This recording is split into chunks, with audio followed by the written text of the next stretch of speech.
And like, that's a whole other thing too. Like, if they knew it was going to a YouTuber, would it have been finished better?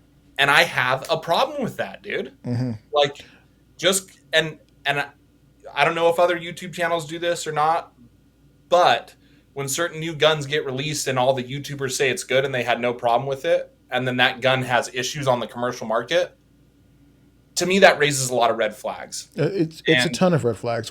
Springfield is the main culprit in that more recently, and I've gotten a deal off of a gun one time with Springfield. They didn't send me anything for free, but they gave me a little discount. Very sure, kind.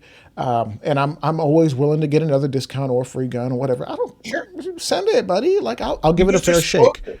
I, Yeah, I'm saying this to say, be fair. Whether it's fairly critical or fairly high on something, just be fair.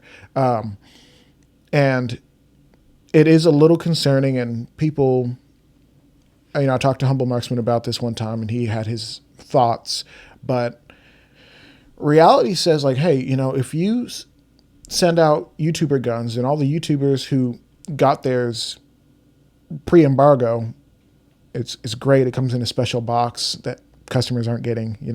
Presentation is everything. And then the YouTubers who aren't connected with you went out and bought one, and maybe 3 out of 5 of them are having issues. And then some consumers are coming out and saying that YouTubers are lying. That's a problem, because now, whether you cherry picked a gun or just had somebody pick one up, slide check it, maybe put 5 rounds down range and say, hey, it works. I'm not saying don't do that, but it puts people like myself or yourself or whoever is actually getting a gun sent in a really bad spot, because we could be telling the truth 100%, but now we look and that, stupid. yes, and that we've kind of had that, like in the PitViper video, dude. In the comments, such and such YouTuber said it's the best thing since sliced bread, and I'm like, that may be their opinion. Another side of it, they may be getting paid for that. Another side of that, they may have gotten it free to say that. Like, I don't know, and I'm not one to Mm-hmm. judge. And how they want to run their business is how they want to run their business. Yeah, Obsidian. Yeah, yeah, that's my guy. But again, like, you have a responsibility, man. Like, we buy about 90% of the stuff that's on the channel, dude. Mm-hmm. I have dumped my life savings into this so I can tell people this is my honest opinion, right? That gun behind me, Cobalt Kinetic 16-inch, we did a review on that. That gun was sent to me for the review. And I made it very clear, hey, Cobalt sent me this gun. There was no money exchanged. And some people get mad about that. Like, Mm-hmm. oh, well, you're biased out the gate.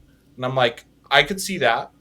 But what if your channel is known for being honest no matter what, and we'll tear your shit apart, Now, can I guarantee that's the level of quality that all Cobalts come in, that they didn't, like, put a little extra love into that? I can't guarantee that. But because I work in the industry, and I've been to several events where, Cobalt was there, and I got to run a plethora of their guns, I've never had an issue with it.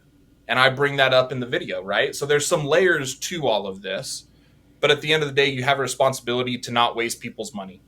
And I think I'm not saying I'm the moral high horse on this by any means. But, like, dude, I've wasted a lot of money from YouTubers telling me stuff was good, and I Yeah. refuse to do